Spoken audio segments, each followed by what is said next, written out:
अभी आज का अगर मेरा एजेंडा क्या है हो जाए ना, पहले पीछे हो जाए, उसके बाद ना बैठ सकते। सम्मानित आज के हमारे बिहार प्रभारी कृष्णा वरुण जी, सह प्रभारी सुशील पासी जी और सम्मानित विधायक विजेंद्र बाबू, मीडिया के चीफ चेयरमैन राजेश राठौर जी, आज आप लोग यहाँ उपस्थित हैं। सबको रक्षाबंधन के एडवांस में आप सभी को बधाई। आज का यह कार्यक्रम वोटर अधिकार यात्रा जो राहुल गांधी जी के नेतृत्व में 17 तारीख से रोहतास जिला से प्रारंभ होगी, जिसमें हमारे न्याय योद्धा राहुल गांधी जी, हमारे राष्ट्रीय लीडर मल्लिकार्जुन खड़गे जी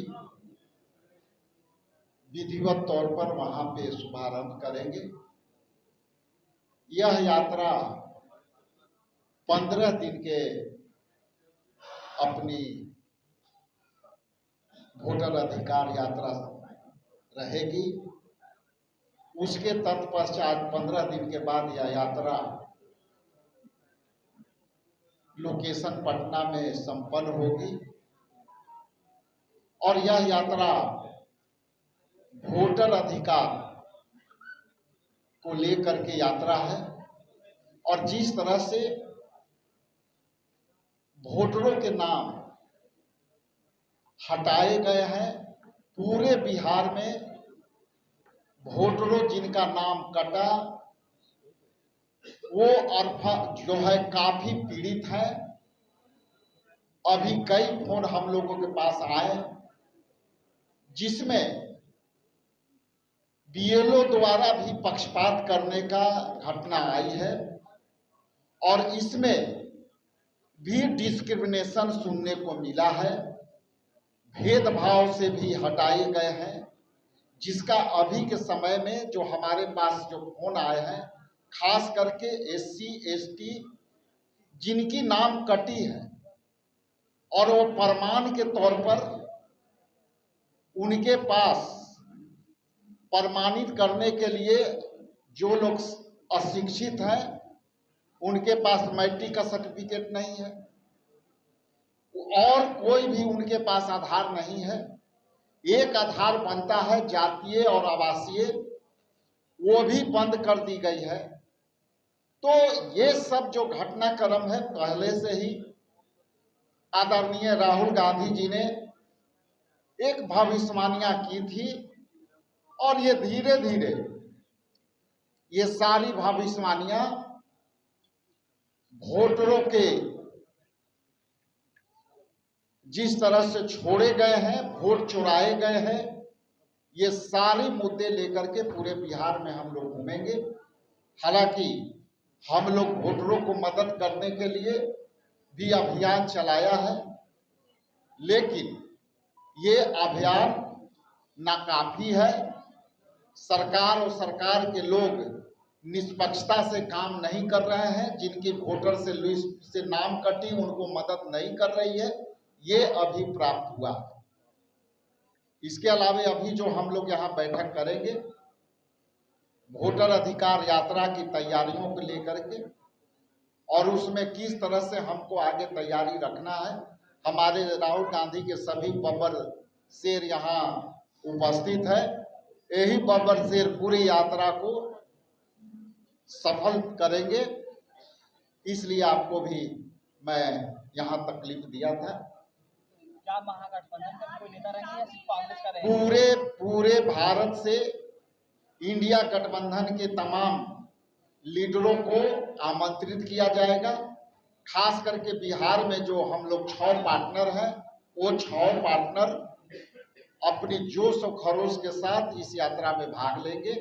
इसके अतिरिक्त दिल्ली में जो बैठक चल रही है, ये यात्रा से भी संबंधित उस पर विस्तृत जानकारी होगी, विमर्श होगी, उसके बाद आगे आपको बताई जाएगी। राजेश शेड्यूल कोई जारी किया गया सर? क्लियर नहीं हुई है कि रोहतास से जो यात्रा शुरू होगी उसमें इंडिया अलायंस के लोग रहेंगे या फिर गांधी मैदान पटना में जो समापन होगा उसमें लोग शामिल आपको क्लियर कर दें कि हमारे पार्टनर सभी जगह रहेंगे और उनकी पूरी ताकत से सहयोग करेंगे और पूरी यात्रा में साथ रहेंगे। ये बार बार मैं कहूँगा, स्पष्ट कर देता हूँ कि पूरी यात्रा में सभी लोग रहेंगे। सुविधा अनुसार यदि बीच में उनको आदर्श कोई संगठनात्मक काम करना हो तो वो कर सकते हैं, इसलिए पूरी यात्रा में लोग रहेंगे। क्या इसका कोई शेड्यूल है सर? शेड्यूल जारी किया आपने? शेड्यूल आपके बीच अलग से हम लोग प्रेस ब्रीफिंग करेंगे और आपके बीच रखेंगे बात।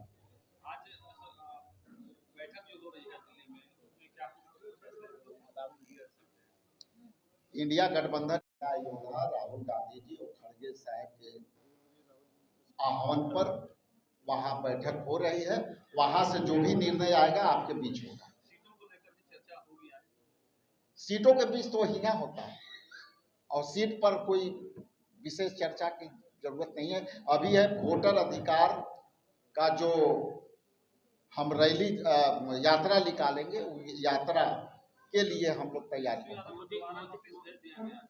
वो तो नोटिस, ईडी, सीबीआई, इसके बाद कई तरह के नोटिस आएंगे। चुनावी वर्ष में डराने का जो नीति है वो डराते रहेंगे, इससे कोई फर्क नहीं पड़ता। मोदी जी के दोस्त ने 50% टैरिफ कर दिया, ट्रम्प ने पेनल्टी लगा दी 25% एक्स्ट्रा। लेकिन उनका दोस्त मोदी जी कुछ नहीं बोल रहे हैं, बोलना तो उनको चाहिए। वो आते रहेंगे, उससे क्या फर्क पड़ रहा है? जनता के पर कोई असर नहीं पड़ रहा। योद्धा राहुल गांधी जी और खड़गे साहब के आह्वान पर वहां बैठक हो रही है। वहां से जो भी निर्णय आएगा आपके बीच होगा। सीटों के बीच तो हिना होता है और सीट पर कोई विशेष चर्चा की जरूरत नहीं है। अभी है वोटर अधिकार का जो हम रैली यात्रा निकालेंगे, यात्रा के लिए हम लोग तैयारी करेंगे। वो तो नोटिस, ईडी, सीबीआई, इसके बाद कई तरह के नोटिस आएंगे। चुनावी वर्ष में डराने का जो नीति है वो डराते रहेंगे, इससे कोई फर्क नहीं पड़ता। मोदी जी के दोस्त ने 50% टैरिफ कर दिया, ट्रम्प ने पेनल्टी लगा दी 25% एक्स्ट्रा। लेकिन उनका दोस्त मोदी जी कुछ नहीं बोल रहे हैं, बोलना तो उनको चाहिए।